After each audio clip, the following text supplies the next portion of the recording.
Guys, నేను మీ వెంకట్ యాదవ్. ఈరోజు ఈ వీడియోలో మనం మాట్లాడుకుందాం. మరి కొత్తగా ఎన్బీకే 109కి సంబంధించి వినిపిస్తున్నటువంటి న్యూస్ గురించి. అదేంటంటే దుల్కర్ సల్మాన్ గారు ఇందులో బాలేబాబు గారితో పాటు నటిస్తున్నటువంటి విషయం తెలిసిందే కదా. సో ఈ మూవీలో దుల్కర్ సల్మాన్ గారు మరి ఎలాంటి రోల్లో కనిపించబోతున్నారు అన్నది అందరిలో ఒక ఆసక్తి అయితే ఉంటుంది కదా. సో మరి అందుతున్న ఇన్ఫర్మేషన్ ప్రకారం అయితే దుల్కర్ సల్మాన్ గారు నెగిటివ్ షేడ్లో ఈ మూవీలో మనకు కనిపించబోతున్నారని చెప్తా ఉన్నారు.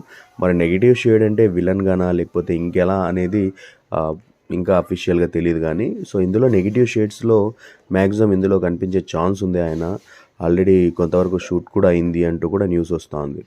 సో మరి ఇది జనాలు ఏ విధంగా రిసీవ్ చేసుకుంటారు అనేది వెయిట్ చేసి చూడాల్సిందే. సో ఇక బాలేబాబు గారి పక్కన దుల్కర్ సల్మాన్ గారు అంటే తెలుగు స్టేట్స్ ఊగిపోతాయి.